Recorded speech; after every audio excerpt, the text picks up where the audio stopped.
હા, તો હું તમને એ જ કહેવા માગતો હતો કે બીજેપીનું નેતૃત્વ છે એ કદાચ આ પ્રકારના પ્રેશરના વશમાં થવાનું એટલા માટે તૈયારી નહીં દાખવતું હોય કે આ પ્રકારની નારાજગી તમે જોયું હશે તો પહેલાં સાબરકાંઠામાં હતી, સાબરકાંઠામાં ઉમેદવાર બદલાયા પછી પણ નારાજગી છે. સાથે સાથે બરોડામાં રંજનબેનની જગ્યાએ જે નવા ઉમેદવાર આવ્યા એની સામે પણ હવે બીજી જાતિના લોકો એનો વિરોધ કરી રહ્યા છે. એટલે એવું માને છે બીજેપીનું નેતૃત્વ પણ કે જો તમે રાજકોટમાં તમે એમાં એ પ્રેશરને તમે બો ડાઉન થશો તો પછી ધીરે ધીરે ગુજરાતની બીજી બધી સીટો ઉપર પણ આ પ્રકારની પરિસ્થિતિ ઊભી થઈ શકે છે. દ્રશ્યો છે ગાંધીનગરથી, જ્યાં 3 જેટલી ક્ષત્રિય મહિલા આગેવાનો કમલમ પહોંચી છે અને આત્મવિલોપનની ચીમકી તેમણે ગઈકાલે જ આપી હતી પોલીસ બંદોબસ્તની વચ્ચે. દ્રશ્યો જોઈ શકો છો કેવી રીતે કારમાં 3 મહિલા આગેવાનો, ક્ષત્રિય મહિલા આગેવાનો એ કમલમ પહોંચી છે. જો કે પોલીસ તો ચુસ્ત બંદોબસ્ત.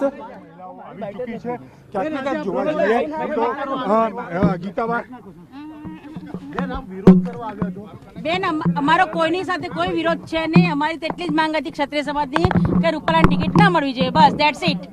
મને તો જવા દો. એક મિનિટ ખસ જાઓ. બેન શું કહેવા માંગશો? બેન શું કહેશો? આજે આપ અહીંયા પહોંચ્યા છો.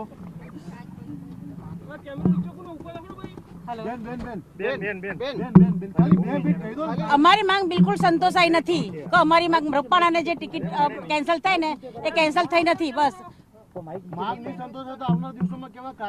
આવનાર દિવસોમાં આનાથી ઉગ્ર આંદોલન થશે. આજે અહીંયા કયા કારણથી આવ્યા હતા આપણે? તમે આવ્યા હતા અહીંયા? હું તો અહીંયા કમલમ ઉપર.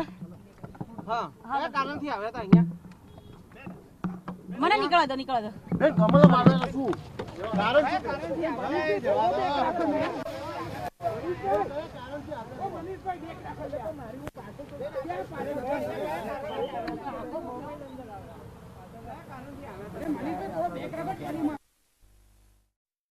તો આ મહિલા ક્ષત્રાણી જેમણે કમલમ પહોંચવાનો પ્રયત્ન કર્યો છે પોલીસ બંદોબસ્ત વચ્ચે. ગઈકાલે જ 7 જેટલી મહિલા આગેવાનોએ આત્મવિલોપનની ચીમકી, એમની ભાષામાં કે જોહરની ચીમકી ઉચ્ચારવામાં આવી હતી. પરંતુ હવે ચુસ્ત પોલીસ બંદોબસ્ત વચ્ચે 3 મહિલાઓ કમલમ પહોંચી હોવાના સમાચાર.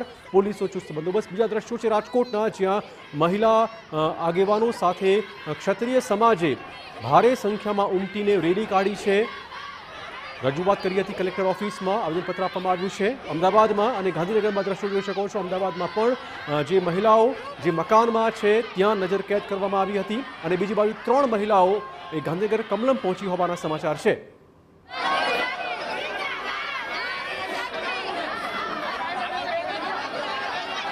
કમલમથી જોડાશે અમારા સંવાદદાતા રોનક વર્મા. રોનક, જે રીતે 3 મહિલા આગેવાનો કમલમ પહોંચી હોવાના સમાચાર છે, શું જોઈ રહ્યા છો આપ ઘટના સ્થળ પર?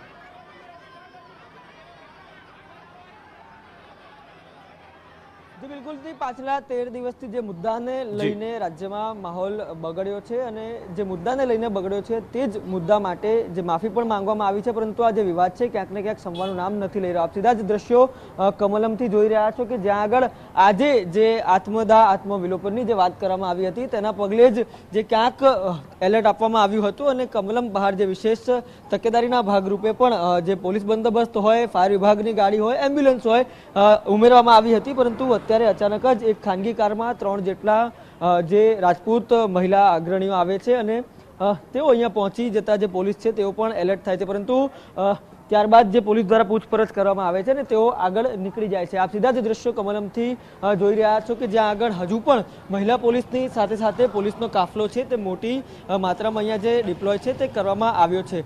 ન માત્ર મહિલા પોલીસ પીઆઈ અને ડીવાયએસપી કક્ષાના અધિકારીઓને પણ અહીંયા તૈનાત કરવામાં આવ્યા છે. તો બીજી તરફ હવે કમલમના સીધા જ આપ દ્રશ્યો જોઈ રહ્યા છો કે જ્યાં આગળ કમલમનો જે મુખ્ય દ્વાર છે ત્યાં પોલીસની સાથે સાથે ફાયર વિભાગની ગાડી પણ આપ દ્રશ્યમાં નજરે પડી રહી છે. આ ઉપરાંત એમ્બ્યુલન્સ છે તે પણ નજરે પડી રહી છે. એટલે કે પોલીસની જાણ બહાર જો પણ કંઈ પણ પ્રકારની ઘટના બને છે તો તેને તરત જ ડામી શકાય છે. આ તમામની વચ્ચે જે સતર્કતા દાખવીને આજે સવારથી જ જે પોલીસ અધિકારીઓ છે તે કોઈ પણ પ્રકારની અનિચ્છનીય ઘટના ન બને તેની તકેદારીના ભાગરૂપે અહીંયા હાજર હતા અને તે જ દરમિયાન એક ખાનગી ગાડી આવે છે તેમાં 3 જેટલા ક્ષત્રિય મહિલા આગેવાન આવે છે. કોઈ પણ કારણસર તેઓ અહીંયા રોકાતા તો નથી. પરંતુ જે પાછલા દિવસોમાં અમદાવાદનો જે પ્રમાણે ઘટનાક્રમ રહ્યો છે, આ 3 મહિલા અગ્રણીઓ અમદાવાદમાં છેલ્લા કેટલાય દિવસથી બેઠકો કરી રહી છે અને તે જ મહિલા અગ્રણીઓ અહીંયા પહોંચતા આખરે પોલીસ એલર્ટ થઈ છે. અત્યારે તો કોઈ એવી ઘટના સામે આવી નથી. પરંતુ આ પ્રકારે જે મુવમેન્ટ ખાનગી વાહનોની થઈ રહી છે તેના કારણે ચોક્કસથી પોલીસ તો એક્ટિવ છે જ. પરંતુ અમદાવાદનો આજનો ઘટનાક્રમ જુઓ અને ત્યારબાદ હવે કમલમનો ક્યાંક ને ક્યાંક પોલીસ અને જે પ્રશાસન છે તે પણ હવે એલર્ટ બન્યું છે અને જે વિરોધ છે તેને સતત જે ડામવાના પ્રયાસો હાથ ધરી ધન્યવાદ રહ્યા છે. પૂર્ણક તમામ જાણકારી બદલ. તો 3 મહિલા એક કારમાં કમલમ પહોંચી હોવાના સમાચાર છે. વિકાસભાઈ